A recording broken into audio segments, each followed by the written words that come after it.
इनसे ज्यादा मुसलमान गुजरात में, कश्मीर से ज्यादा मुसलमान उत्तर प्रदेश में, कश्मीर से ज्यादा मुसलमान बिहार में, कश्मीर से ज्यादा मुसलमान आसाम में।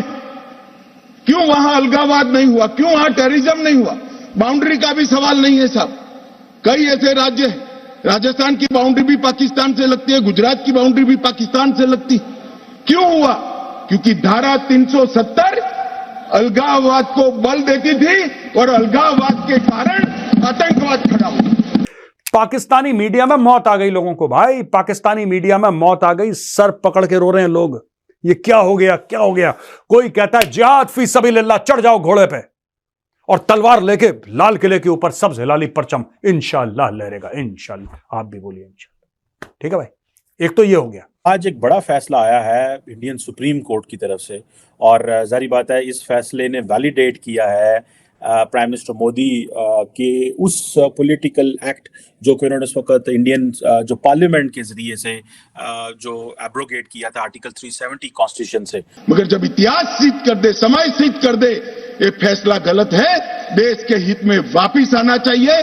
अभी भी मैं कहता हूं वापिस आइए, वरना जितने बचे हो इतने भी नहीं बचोगे। मजे की बात है ओआईसी का जो सेकंड इंपॉर्टेंट मोस्ट एजेंडा है वो कश्मीर का है, ठीक है, लेकिन उधर फलस्तीन की दाल नहीं भी गल दी तो साढ़े कश्मीर को किसने सुनना है।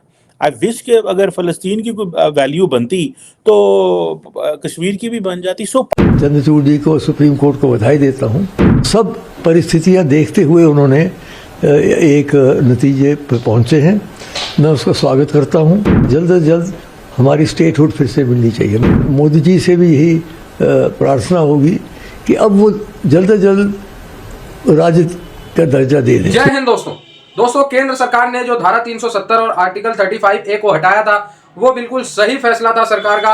अब इसको सुप्रीम कोर्ट ने खुद कह दिया, मतलब अब ये केस रफा दफा अब 370 और 35A दोबारा जम्मू कश्मीर में नहीं लग सकता। और दोस्तों इसको समर्थन किया है जम्मू कश्मीर के राजा के बेटे ने, आप लोगों ने देखा होगा उनको इंट्रो में, उन्होंने भी इसका समर्थन किया कि भाई नहीं, जब जम्मू कश्मीर पीओके भारत का अभिन्न हिस्सा है तो यहाँ पे किस बात की अलग चीज है, किस बात का 370 और किस बात का आर्टिकल 35 है। लेकिन दोस्तों इस मौके पे आप लोग जो राष्ट्र द्रोही हैं, जो देश के दुश्मन है लेकिन देश का खाते हैं और देश का पहनते हैं, उनको आप लोग पता कर सकते हैं। वो कहेंगे नहीं जम्मू कश्मीर का अलग झंडा होना चाहिए, वो कहेंगे नहीं जम्मू कश्मीर का अलग संविधान होना चाहिए, वो कहेंगे जम्मू कश्मीर में पाकिस्तानी झंडा लहरे, जम्मू कश्मीर में भारत माता को गाली मिले, जम्मू कश्मीर में भारत के सैनिकों पे पथराव हो, लेकिन आर्टिकल 35 पे और 370 नहीं हटना चाहिए। अबे शर्म कर लो, मतलब यार तुम्हारी नस्लें भी कैसी पैदा होंगी। तुम्हें इतना गाली देने का मन करता है ना दोस्तों, इस चैनल के माध्यम से मर्यादा बनाना इसलिए नहीं देता हूं मैं, लेकिन मतलब देश का खाते हैं फिर भी देश को तोड़ने की बात करते हैं। आप लोग सोचो ऐसे लोगों को क्या कहना चाहिए। और सो ये जो फाइनल जो फैसला होना है जम्मू एंड कश्मीर का, वो यूएन सिक्योरिटी काउंसिल की जो करारदादें हैं उसके मुताबिक होना है। जारी बात है पाकिस्तान ये कहता तो है, लेकिन पाकिस्तान की कौन इंटरनेशनल कम्युनिटी में सुनेगा, कौन इन चीज़ों को मेंटेन करेगा। माजी में रशिया चीज़ें वीटो कर देता था, अमेरिका हमारे साथ होता था, आज तो आप P5 के जितने मुल्क हैं उनमें सिवाय चीन के पाकिस्तान के साथ तो कोई नहीं खड़ा होगा। चीन भी वो जो है सिर्फ अकेला ही रह जाएगा। सो पाकिस्तान कहता है जी इंडिया को यूनिलैटरल डिसीजन लेने का कोई फैसला नहीं है और ये एक डिस्प्यूटेड टेरिटरी है। और ये जो इंडियन सुप्रीम कोर्ट ने ये जो फैसला किया है, ठीक है जी, कि और हम जो इंडिया का जो कॉन्स्टिट्यूशन है और जम्मू एंड कश्मीर उसको एक्नॉलेज ही नहीं करते, ठीक है। अब ये बड़ी एक डायकोटमी है, एक तरफ इंटरनेशनल डिस्प्यूट है, दूसरी तरफ वो कहते हैं, पाकिस्तान कहता है जी हम मानते नहीं है, वो कहते हैं नहीं मानते तो ना मानो, हम सारा कुछ खुद ही कर लेंगे, हमें किसने पूछ लेना, कौन सा इंटरनेशनल लॉ, कौन सी टेरिटरी, क्या है ऐसा, ठीक है, तुसा सानू की दसना है तो पूछना है, हम खुद फैसला करेंगे। अब पाकिस्तान, जारी बात है पाकिस्तान के पास जो हल है स्वाय एक ग्लोबल पब्लिक ओपिनियन बिल्ड करने के कोई हल नहीं है, ठीक है जी। और मैंने तो देखा है पाकिस्तान की पॉलिटिकल क्लास भी कोई लंबा चौड़ा जवाब नहीं दे रही, सारे अपना इलेक्शनों की तैयारी कर रहे हैं और कह रहे हैं कि हम वजीर खारजा बन के कंडेम करेंगे। कोई पार्टी कह रही होनी असी वजीर आजम बन के तो हम कंडेम करेंगे जो उधर हुआ है।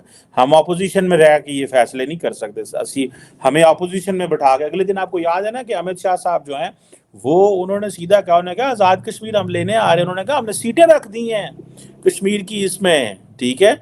सो ये चीजें हैं। अब मजे की बात है ओआईसी का जो सेकंड इंपॉर्टेंट मोस्ट एजेंडा है वो कश्मीर का है, ठीक है, लेकिन उधर फलस्तीन की दाल नहीं भी गलती तो साढ़े कश्मीर को किन्ने सुनना है। आई विश के अगर फलस्तीन की कोई वैल्यू बनती तो कश्मीर की भी बन जाती। इसमें प्राइम मिनिस्टर मोदी को बहुत एडवांटेज हुआ है। अभी से थोड़ा अरसा बाद इलेक्शन है और जिसे वो कहते हैं मार्च अप्रैल में नरेंद्र मोदी ऑलरेडी बड़े पॉपुलर हैं।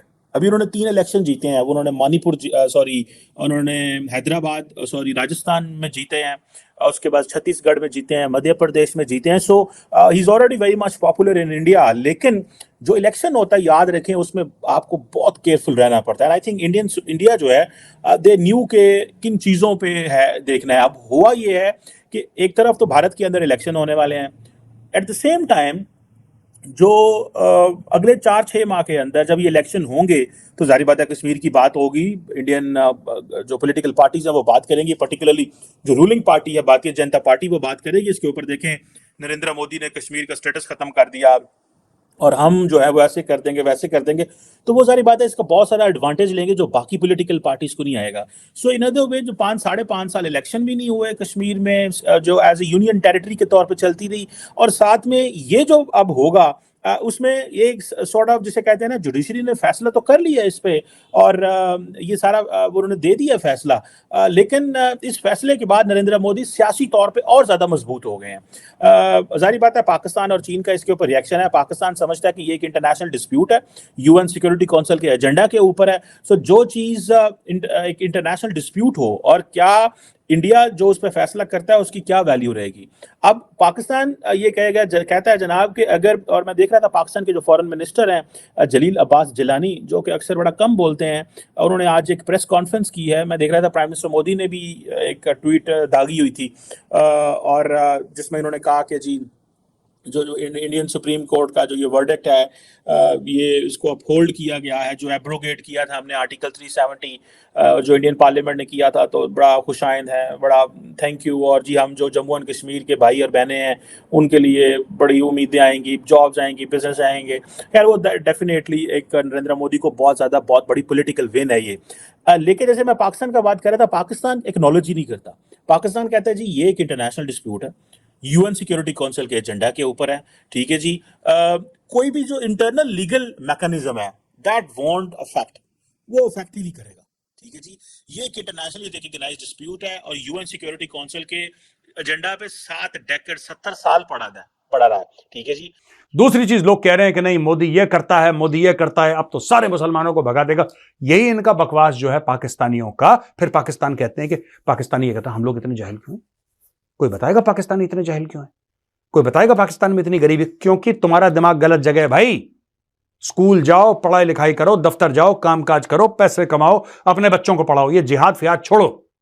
मार मार के सुअर बना दिया इंडिया ने तुम्हारा, अभी तक तुम्हारे दिल से जिहाद नहीं निकल रहा। और सारे टीवी एंकर मोटे मोटे पेट लेके, इनके जो पैनलिस्ट आते हैं मोटे मोटे ऐसे गर्दनें ऐसी कि कोई उनको फांसी ना दे पाए, ठीक है, क्योंकि फांसी के अटकने के लिए जगह चाहिए ना। ये बिल्कुल ऐसे गले, बिल्कुल सट्ट से ऊपर फंदा निकल जाएगा अगर किसी ने फांसी दी उसको। इतने मोटे मोटे कोरमा खा खा के, ठीक है। कोई मुंह में बिरयानी डाल रहा है, नाक में कोरमा डाल रहा है, इधर मिठाई डाल रहा है, पता नहीं क्या क्या डाल रहा है। अच्छा, उसके बाद ये कहते हैं कि नहीं 370 किस तरीके से उन्होंने सुप्रीम कोर्ट ने अपहेल्ड करा इसका एब्रोगेशन, ये बिल्कुल गलत है, ये वो हम ये कर देंगे वो कर देंगे। इनकी बकवास सुनना दोस्तों। मैं एक बात बताऊं आपको, नेटफ्लिक्स, अमेजॉन प्राइम, हॉटस्टार सब छोड़ो यार, सब छोड़ो। मैं बता रहा हूं सब बकवास है पाकिस्तान के आगे। जितनी एंटरटेनमेंट ये लोग provide, and they are having a major meltdown. दोस्तों बात हिंदू मुस्लिम की नहीं है। जैसा कि आप लोगों ने देखा, अमित शाह साहब कह रहे हैं कि हमारे उत्तर प्रदेश में कितने मुस्लिम भाई हैं, हमारे असम में, हमारे गुजरात में, हमारे राजस्थान में, हमारे सभी स्टेट में मुस्लिम भाई रहते हैं। लेकिन वहां पे आतंकवाद का मुद्दा आता है, वहां पे हमारे सैनिकों पे पथराव होता है, वहां पे पाकिस्तान का झंडा लहरता है, वहां पे भारत माता के खिलाफ उल्टे सीधे नारे लगते हैं। नहीं लगते ना इतने जितने कश्मीर में लगते थे पहले। जब से 370 हटा है तब से कितने बार लहरा पाकिस्तानी झंडा, कितनी बार भारत माता को गाली मिली और कितनी बार भारत के सैनिकों पे पथराव हुआ है? कोई बताएगा? अब इनका मुंह शांत हो जाएगा। अबे भाई, देश का खाते हो, एटलीस्ट देश के लिए कुछ सकारात्मक नहीं बोल सकते तो कम से कम नकारात्मक तो मत बोलो। सुप्रीम कोर्ट से फैसला आ गया, दोनों सदनों से फैसला आ गया, लेकिन स्टिल इनको देश को तोड़ने वाले जो नियम है उसको अपनाने। अबे शर्म कर लो। मतलब तुम्हारे बच्चे भी होंगे ना, वो भी शर्म करते होंगे कि मेरा बाप किस देश का खाता है और इसी देश पे हकता है। इतनी गालियां देने को मन करता है दोस्तों जो देश को तोड़ने की बात करते हैं। मतलब आप लोग समझ नहीं सकते, इस चैनल की मर्यादा का ध्यान रखना पड़ता है बस, और कोई बात नहीं। मतलब दोस्तों ये समझो ना कि जम्मू कश्मीर में हमारे देश के वीर जवान अपनी शहादत दे रहे हैं, हमारे देश के वीर जवान वहां पे अपना 24-24 घंटे ड्यूटियां कर रहे हैं, हमारे देश से फाइनेंस हो रहा है जम्मू कश्मीर। ठीक है दोस्तों, जम्मू कश्मीर हमारा हमेशा से अभिन्न हिस्सा है, लेकिन फिर भी उसको तोड़ने की बातें करते हैं। पाकिस्तानी समर्थन है ये सारे। मुझे दोस्तों पक्का यकीन है इनको या तो चाइना से फंडेड होते हैं ये सारे लोग, या तो चाइना से फंडेड होते हैं, या खालिस्तानियों से फंडेड होते हैं, या तो पाकिस्तान के चुल्लू भर आर्मी और पाकिस्तानी से फंडेड होते हैं। मतलब यार अगर सच बता रहा हूं, देश में ऐसे लोगों को तो यार जेल में बंद कर देना चाहिए, या ऐसा कानून बना देना चाहिए कि जितने भी देशद्रोही लोग हैं उनको अलग से ट्रीटमेंट दिया जाए। देशद्रोह भी एक क्राइम होना चाहिए दोस्तों, जैसे अदर कंट्री में ना, चाइना, साउथ कोरिया, हर जगह ये है ना देशद्रोह एक क्राइम, तो देशद्रोह एक क्राइम होना चाहिए। आई होप ये वीडियो आपको अच्छा लगा, जुड़े रहे ऐसी वीडियोस के लिए। तब तक के लिए धन्यवाद, जय हिंद।